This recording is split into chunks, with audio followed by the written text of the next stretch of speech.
बिस्मिल्लाहिर्रहमानिर्रहीम। स्टूडेंट, आज का जो हमारा टॉपिक है वो है pooled estimator of population mean. Student, हमने पॉपुलेशन मीन से related difference between the two population mean, proportion, difference between the two proportion, ये तमाम टॉपिक हम सैम्पलिंग के चैप्टर में डिस्कस कर रहे हैं। अब ये जो चैप्टर है एस्टिमेशन, इसमें हम डिस्कस करेंगे एस्टिमेशन को, जिसमें हमने एस्टिमेट और एस्टिमेटर पर, estimate mean specific value, estimator mean formula. अब पूल्ड एस्टिमेटर मीन क्या है? देखिए, पूल्ड मतलब होता है कंबाइन। ठीक है, कि अगर हमारे पास जैसे कि एक पॉपुलेशन हमें गिवन है, उसमें से हम मीन फाइंड कर रहे थे, वेरियंस फाइंड कर रहे थे, लेकिन अगर आपके पास दो या दो से ज्यादा पॉपुलेशन आ सकती है तो आप उसको कैसे कंबाइन करके उस फार्मूले को आप जनरेट करते हो और उसको सॉल्व करते हो। तो pooled estimator, estimator mean a formula, जो हमने टॉपिक का नेम रखा है पूल्ड एस्टिमेटर। और पूल्ड हमारे पास होता है कंबाइन, मतलब बहुत सारे, जब दो या दो से ज्यादा पॉपुलेशन आपको गिवन होती है, आपको डिफरेंट फार्मूलाज उनके गिवन होते हैं, मीन्स गिवन होते हैं, पॉपुलेशन मीन गिवन होते हैं, तो आपने उनको कैसे कंबाइन करके एक फार्मूले के अंदर जो है पुट करना है, उसको हम कहते हैं पॉपुलेशन मीन को पूल्ड एस्टिमेटर फार्मूला अगर हमने अप्लाई करना है। एक्स बार जिसे हम पी से मेंशन कर रहे होते हैं, पी मीन पूल्ड एस्टिमेटर। तो स्टूडेंट, सबसे पहले तो आपको फार्मूला बताना चाहिए ना। देखिए, हम जब पहले टॉपिक डिस्कस करते थे उसमें हमारे पास एक पॉपुलेशन होती थी, तो उसमें हम मीन फाइंड करते थे, वेरियंस फाइंड करते थे। लेकिन अब क्योंकि हमारे पास टॉपिक ही पूल्ड एस्टिमेटर है, तो हमने यहाँ पे क्या करना है, अगर हमारे पास दो या दो से ज्यादा मीन आ जाते हैं, फॉर एग्जाम्पल अगर आपके पास एक्स बार 1 है, सेकेंड पॉपुलेशन में से मीन आपके पास एक्स बार 2 आया है, यहाँ पे आपके पास सैंपल साइज n1 था, यहाँ पे आपके पास n2 आया है, और आपको कह रहे हैं कि जी आपने पूल्ड एस्टिमेटर फाइंड करना है, तो उसका फार्मूला आपके पास क्या होगा, summation of x i plus summation of x i two, जिसे ये 1 हम कह रहे हैं, एंड हमारे पास क्या देंगे n1 प्लस n2, ये हमारे पास फार्मूला है। अच्छा स्टूडेंट, सम स्टूडेंट्स जो है कंफ्यूज हो जाते हैं, ये भी आपके पास फार्मूला है और इसको आप ऐसे भी करके लिख सकते हो, जो इसकी असल शेप है कि जब आपके पास दो पॉपुलेशंस गिवन होती हैं, इनको आप वैल्यूज को कंबाइन करते हो, तो आपके पास क्या आ जाता है n1 x बार 1, एंड यहाँ पे हमारे पास क्या आ जाता है n1 प्लस n2, ये तो सेम रहेगा, प्लस हमारे पास क्या आ जाएगा n2 एंड x बार हमारे पास क्या आ गया 2 आ गया।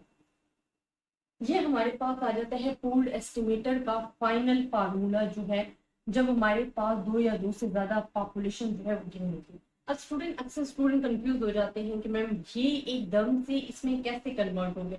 तो स्टूडेंट, आपको पता है कि आपके पास जो फार्मूला होता है किससे, एक्स बार का अगर हम देखें, तो वो अगर एक्स बार 1 भी करें तो फार्मूला होता है summation of x bar 1 divided by n1।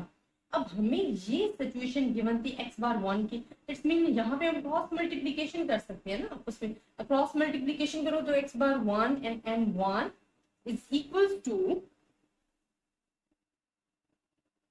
हमारे पास क्या आ जाएगा समेशन ऑफ एक्स बार 1। अब देखिए, हमने समेशन ऑफ एक्स बार 1 जो हमारे पास गिवन था, उसकी जगह उसकी वैल्यू हमने क्या कर दी है, सब्सटीट्यूट कर दिया। सेम यही सिचुएशन हमने अप्लाई की है एक्स बार 2 के लिए। तो एक्स बार 2 का अगर आप फार्मूला लिखते हो मीन का, तो वो हमारे पास ये गिवन होता है। अब आपको यहाँ पे स्टूडेंट क्रॉस मल्टीप्लीकेशन जब आप करते हो, तो आपके पास आ जाती है वैल्यू ये समेशन ऑफ एक्स बार 2 की जगह। अब यहाँ पे आपके पास जो वैल्यू गिवन थी वो क्या थी, समेशन ऑफ एक्स बार 2, आपने उसकी जगह सिर्फ और सिर्फ वैल्यू सब्सटीट्यूट कर दी है, तो वो आपके पास फार्मूला फाइनल शेप में आ गया। तो ये आपके पास पूल्ड एस्टिमेटर होता है, पूल्ड एस्टिमेटर ऑफ मीन। अक्सर आपको क्वेश्चन आ जाता है, गिवन दे दिया जाता है, स्मॉल क्वेश्चन होते हैं, आपको मीन भी गिवन होते हैं, आपको सैंपल साइज भी गिवन होता है, और आपको कहा जाता है कि जी आपने फाइंड करना है पूल्ड एस्टिमेटर ऑफ मीन। तो पूल्ड एस्टिमेटर, या आपको कह दिया जैसे कंबाइंड मीन फाइंड करें, तो आपको कंबाइंड मीन फाइंड करने के लिए ये फार्मूला अप्लाई करने हैं, जिसे हम कहते हैं पूल्ड मीन, पॉपुलेशन मीन कह रहे होते हैं। जब वहां आपके पास दो या दो से ज्यादा जो मीन्स होते हैं उनको हम कंबाइन कर देते हैं, और उनके फार्मूलास को भी मैंने इजीली शेप में, कि अगर आपको एक शेप भी आती है ना, एक फार्मूला भी याद, तो आप सेकंड खुद ब खुद कन्वर्ट कर सकते हो। तो ये आपने याद रखना है, ये आपके पास एक हिंट है। सेम इसी तरह स्टूडेंट, अगर हम पॉपुलेशन करते हैं pooled estimator of population mean के लिए, अभी तो ये पॉपुलेशन वेरियंस के लिए, ये तो हमने मीन किया, मीन की वैल्यू हमें पता चल गई। अगर दो या दो से ज्यादा पॉपुलेशन आएंगी तो किस तरीके से हमने फाइंड करनी है। अब अगर वेरिएंस में हमारे पास सेम सिचुएशन आ जाती है, दो या दो से ज्यादा वेरिएंस आपके पास पॉपुलेशन में होते हैं, तो आप उसे पूल्ड फॉर्म में कैसे लाते हो वो मैं आपको करके बताती हूँ।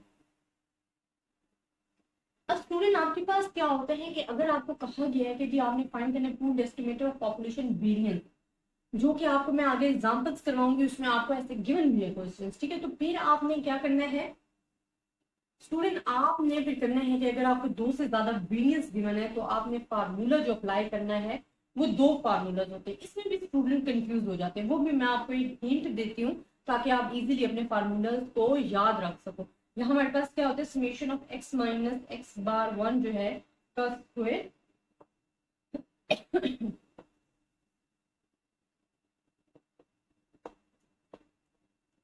ये स्टूडेंट हमारे पास फर्स्ट वैल्यूज है फर्स्ट पॉपुलेशन का, ये सेकंड पॉपुलेशन का, यहाँ हमारे पास n1 प्लस n2 माइनस 2। अब स्टूडेंट बहुत ज्यादा स्टूडेंट कंफ्यूज हो जाते हैं कि मैम हमें दोनों फार्मूला जो है वो याद रखना मुश्किल होते हैं। दूसरा फार्मूला इसका क्या होता है, ये मैं जो आपको लिख कर बता रही हूँ, ये मैं भी आपको समझाती हूँ कि ये हमने कैसे फाइंड किया।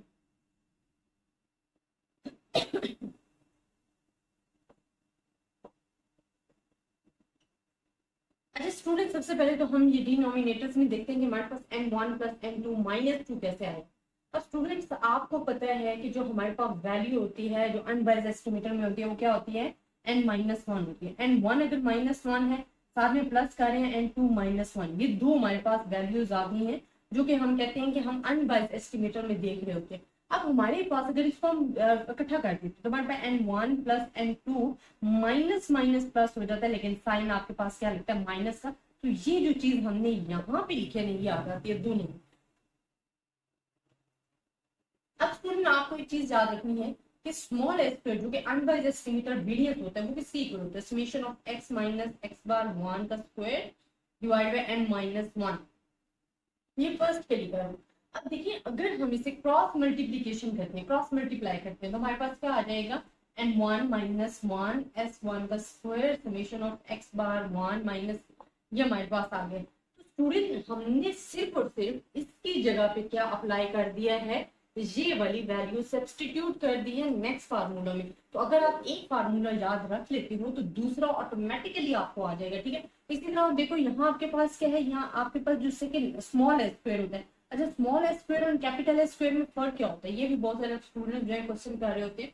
तो देखिए जो अनबायस्ड अगर आपको एस्टिमेटर कहा गया है जिसमें आपके पास कोई मिस्टेक के चांसेस, एरर के चांसेस नहीं होते, वहां n माइनस 1 आता है। और कैपिटल एस में हमारे पास n होता है सिर्फ, उसमें हमारे पास बाइस्ड होता है, वो बाइस्ड कहलाता है, उसमें एरर के चांसेस होते हैं। अब ये जो हमारे पास है ये अनबाइस्ड एस्टिमेटर हमने यूज किए हुए हैं और ये n2 माइनस 1। अब क्रॉस मल्टीप्लीकेशन करोगे तो सेम आपके पास आ जाएगा, क्या आ जाएगा, n2 minus 1 s2 square is equal to summation of x minus x bar 2 का होल स्क्वायर। अब इसकी जगह हमने सिर्फ और सिर्फ ये वैल्यू सब्स्टिट्यूट किया तो हमारे पास pooled estimator of the variance जो है वो आ गया। तो ये स्टूडेंट बड़ा ही इजी टॉपिक है, इनसे रिलेटेड इंशाल्लाह मैं आपको नेक्स्ट लेक्चर में एग्जांपल करवाऊंगी। अभी सिर्फ और सिर्फ मेरा मकसद था कि मैं आपको कुछ हिंट दे दूं कि जो फार्मूलाज हैं उनको आप किस तरीके से याद रख सकते हो। अगर आप इनमें एक जिस तरह दो दो तीन तीन फार्मूलाज गिवन है, ये इन्हीं में से फाइंड किए गए, अगर आप एक भी अच्छे तरीके से याद कर लेते तो दूसरा एंड तीसरा फार्मूला जो है वो आपको कुछ याद रह जाएगा। आई होप स्टूडेंट आपको मेरा लेक्चर पसंद आया होगा। नेक्स्ट लेक्चर में इंशाल्लाह इसी से रिलेटेड मैं आपको एग्जाम्पल करवाऊंगी। अपनी दुआओं में याद रखिएगा, ज्यादा से ज्यादा स्टूडेंट्स के साथ शेयर कीजिएगा। अल्लाह हाफिज।